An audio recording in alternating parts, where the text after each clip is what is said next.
अधूरी तस्वीर, हादसों के बीच देश वीराना, छूटे हुए घर, जरा संभल के चलो, दाढ़ी में तिनका, मर्द नहीं रोते। ऐसे कुल 39 किताबें प्रकाशित हो चुकी हैं उस कथाकार की, रचनाकार की। आज हम उन्हीं से मुलाकात करते हैं। आइए।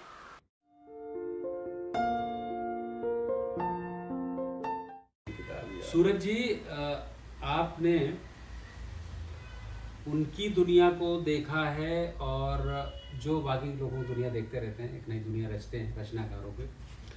तो उनकी दुनिया आपने कैसे, क्या सूझा आपको कि चलिए उनकी दुनिया हम देखें, जो सबकी दुनिया देखते हैं, एक नई दुनिया रचते हैं, नए चरित्र रचते हैं? शायद लेखक की दुनिया किसी भी भाषा की पहली किताब है जिसमें लगभग 500 लेखकों के बारे में जानकारी जुटाई गई है, उनके हाथों के बारे में, वहमों के बारे में, तकलीफों के बारे में, उनके जीवन के बारे में, छोटी छोटी बातों के बारे में।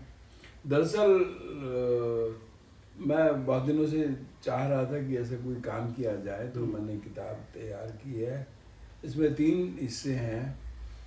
पहले मैं दुनिया लेखकों की आदतों के बारे में है, उनके जीवन के बारे में, और दूसरा लगभग 80 लेखकों के बारे में थोड़ा सा दिया गया है, रोशनी डाली, और बाद में कुछ किस्से हैं, उनके रोचक किस्से। तो सब ऐसे ही लेखक लिए गए जो तकलीफ में गुजरे हैं। इनमें खाली लक्ष्मण गायकवाड़ ही हैं जो अभी जीवित हैं, बाकी सब नहीं रहे हैं। लेकिन लेखक स्वर्गीय होता है, कभी मरता नहीं है, लेखक हमेशा रहता है। बिल्कुल बिल्कुल। और बाकी सब नहीं, हमारे बीच में नहीं है, लेकिन उनका लेखन हमारे पास है। लेकिन ऐसी जानकारियाँ मैंने जुटाने की कोशिश की है कि जो एक जगह सबके बारे में बताया जा सके। जैसे इसमें जानकारी की लगभग 150 लेखकों ने खुदकशी की है, जिसमें 6 लेखक ऐसे जिनको नोबेल प्राइज मिल चुका था। कई लेखक ऐसे रहे जो वहमी थे, शकी थे, और कोई न कोई ऐसी हरकतें करते रहते थे लेखन के, अपनी जो राइटर्स ब्लॉक है उससे निजात पाने के लिए। कई लेखक एक ही किताब लिख पाए, ऐसे भी लेखक रहे जो 500-500 किताबें लिखी।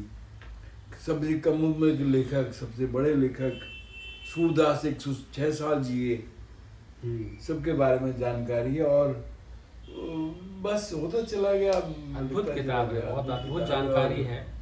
जैसे एक रोचक प्रसंग है इसमें कि मोपासा फ्रांस में, पेरिस में रहते थे, और उनको बाकी लोगों की तरह एफिल टावर अच्छा नहीं लगता था, लेकिन लंच करने एफिल टावर के नीचे ही बैठते थे, क्योंकि वहां से एफिल टावर नजर नहीं आता था। अब देखिए ना, विरोधाभास। जैसे अन्ना भाऊ साठे दूसरी क्लास से निकाल दिए गए थे, लेकिन उन्होंने 40 किताबें लिखी।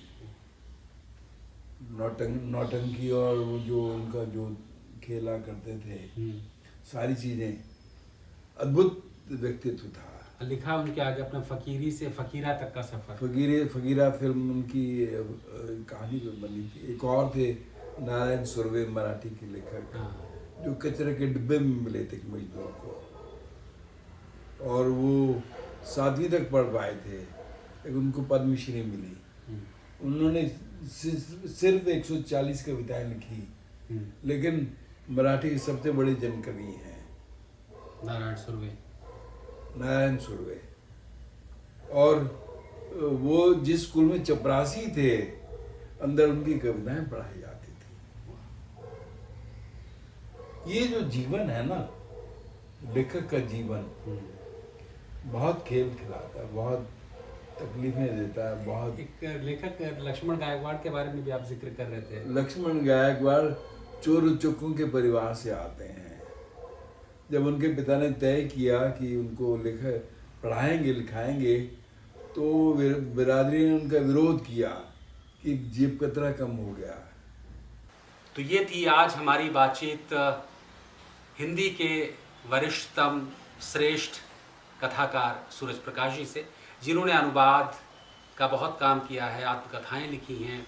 इसके अलावा बहुत सारे कहानी संग्रह उनके छप चुके हैं, उपन्यास आ चुके हैं, उनसे आपने सुना और उनकी बीती आपने जानी।